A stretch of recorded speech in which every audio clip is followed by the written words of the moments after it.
ಮಂಗಳೂರಿನಲ್ಲಿ ಸರ್ಕಾರಿ ಭೂಮಿ ಅತಿಕ್ರಮಣ ಕೇಸ್ಗೆ ಟ್ವಿಸ್ಟ್ ಸಿಕ್ಕಿದೆ. 5 ಕೋಟಿ ರೂಪಾಯಿ ಮೌಲ್ಯದ 1.36 ಎಕರೆ ಜಾಗದಲ್ಲಿ ಅಕ್ರಮ ಮನೆಗಳ ನಿರ್ಮಾಣ ವಿಚಾರ.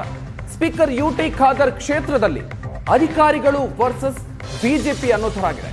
ಅತಿಕ್ರಮಣ ತೆರವಿಗೆ ಪಟ್ಟಣ ಪಂಚಾಯತ್ ಸಿದ್ಧ ಇದ್ರೂ ಕೂಡ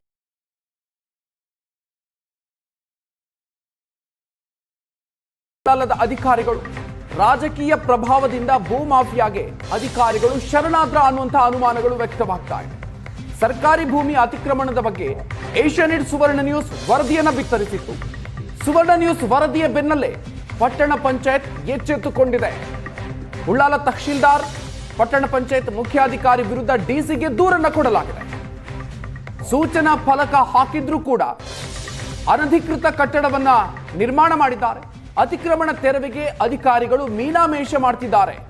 ಸುವರ್ಣ ನ್ಯೂಸ್ಗೆ ಕೋಟೆಕಾರು ಪಟ್ಟಣ ಪಂಚಾಯತ್ ಅಧ್ಯಕ್ಷೆ ದಿವ್ಯಾ ಶೆಟ್ಟಿ ಹೇಳಿಕೆಯನ್ನು ಕೊಟ್ಟಿದ್ದಾರೆ. ಸ್ಪೀಕರ್ ಯುಟಿ ಖಾದರ್ ಅವರ ಕ್ಷೇತ್ರದಲ್ಲಿ ಬಿಜೆಪಿ ಆಡಳಿತ ಇರುವಂತಹ ಪಟ್ಟಣ ಪಂಚಾಯತ್ ವ್ಯಾಪ್ತಿಯಲ್ಲಿ ಸರ್ಕಾರಿ ಜಾಗವನ್ನು ಕೋಟ್ಯಾಂತರ ರೂಪಾಯಿ ಸರ್ಕಾರಿ ಮೌಲ್ಯದ ಸರ್ಕಾರಿ ಜಾಗವನ್ನು ಖಾಸಗಿ ಭೂಮಾಫಿಯಾಗಳು ಅತಿಕ್ರಮಣ ಮಾಡಿರುವಂಥ ಸುದ್ದಿಯನ್ನು ಏಷ್ಯಾನೆಟ್ ಸುವರ್ಣ ನ್ಯೂಸ್ ಪ್ರಸಾರ ಮಾಡಿತ್ತು. ಈ ವರದಿಯ ಬೆನ್ನಲ್ಲೇ ಅನೇಕ ರೀತಿಯ ಸಂಚಲನಕ್ಕೆ ಕಾರಣ ಆಗಿತ್ತು. ಒಂದು ಕಡೆಯಲ್ಲಿ ಆ ಒಂದು ಭೂಮಿಗೆ ಕೆಲವೊಂದು ರಾಜಕೀಯ ಪ್ರಭಾವಿಗಳ ಕೈವಾಡಗಳಿರ್ಬೋದು, ಬೇರೆ ಬೇರೆ ರೀತಿಯಾದಂಥ ಚರ್ಚೆಗಳಾಯಿತು. ಬಿಜೆಪಿ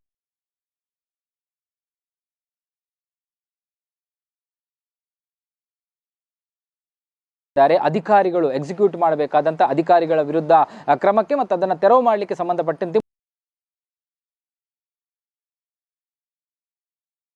ಮಾತನಾಡೋದಕ್ಕೆ ಪಟ್ಟಣ ಪಂಚಾಯತ್ ಅಧ್ಯಕ್ಷೆ ದಿವ್ಯಾ ಶೆಟ್ಟಿ ಇದ್ದಾರೆ. ಅವ್ರ ಜೊತೆ ಮಾತಾಡ್ತೀನಿ. ಮೇಡಮ್, ಈಗ ಮೊನ್ನೆಯಿಂದ ಒಂದು ಚರ್ಚೆ ಆಗ್ತಾ ಇದೆ, ಅತಿಕ್ರಮಣ ತೆರವು ಆಗ್ತಾ ಇಲ್ಲ ಅನ್ನುವಂಥದ್ದು. ಪಟ್ಟಣ ಪಂಚಾಯತ್ನ ಬೇಸ್ನಲ್ಲಿ ನೀವು ಜಿಲ್ಲಾಧಿಕಾರಿಗಳು ಒಂದು ದೂರನ್ನು ಕೊಟ್ಟಿದ್ದಾರೆ. ಏನಂತ ಕೊಟ್ಟಿದ್ದಾರೆ? ಪಟ್ಟಣ ಪಂಚಾಯತ್ ಹೆಸರಿಗಿದ್ದ ಜಾಗವನ್ನು ನಾವು ತೆರವು ಮಾಡಲಿಕ್ಕೆ, ಅನಧಿಕೃತ ಕಟ್ಟಡವನ್ನು ತೆರವು ಮಾಡಲಿಕ್ಕೆ ನಮ್ಮ ಅಧಿಕಾರಿಗಳು ಅದಕ್ಕೆ ಸರಿಯಾದ ನಮಗೆ ಸ್ಪಂದನೆ ಕೊಡದ ಕಾರಣ ಮೇಲಾಧಿಕಾರಿಯವರಾದ ಜಿಲ್ಲಾಧಿಕಾರಿಯವರಿಗೆ ನಾವು ದೂರನ್ನು ಕೊಟ್ಟಿದ್ದೇವೆ.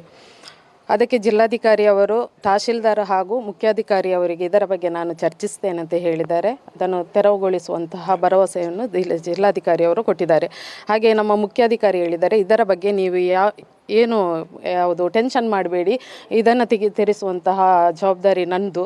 ಇದು ಏನೆಲ್ಲ ಕಾನೂನು ಪ್ರಕಾರ ಇದಕ್ಕೆ ಕ್ರಮ ಉಂಟಾ ಆ ರೀತಿಯನ್ನೇ ನಾನೇ ಇದನ್ನು ತೆರವುಗೊಳಿಸ್ತೇನೆ ಅಂತ ಹೇಳಿದ್ದಾರೆ. ಈಗ ಆರಂಭದಲ್ಲಿ ಚರ್ಚೆ ಆಯಿತು, ಅಂದರೆ ಬಿಜೆಪಿ ಆಡಳಿತದ ಒಂದು ಪಟ್ಟಣ ಪಂಚಾಯತ್ನಲ್ಲಿ ಅದು ತೆರವು ಯಾಕೆ ಮಾಡ್ತಾ ಇಲ್ಲ ಅನ್ನುವಂಥದ್ರ ಬಗ್ಗೆ ವಾದಗಳಿತ್ತು. ಭೂಮಾಫಿಯಾಗಳ ಕೈವಾಡಗಳ ಬಗ್ಗೆ ಚರ್ಚೆ ಆಗ್ತಿ, ಏನು ಹೇಳ್ತಾರೆ? ಖಂಡಿತವಾಗಿಯೂ ಬಿಜೆಪಿ ಆಡಳಿತ ಭೂಮಾಫಿಯಾದವರೊಟ್ಟಿಗೆ ಕೈ ಜೋಡಿಸಲಿಲ್ಲ.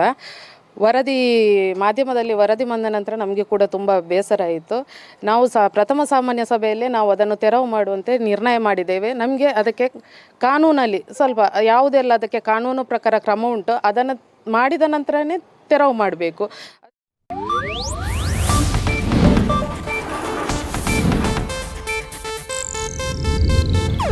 ಇದು ಏಷ್ಯಾನೆಟ್ ನ್ಯೂಸ್ ನೆಟ್ವರ್ಕ್ ಪ್ರಸ್ತುತಿ.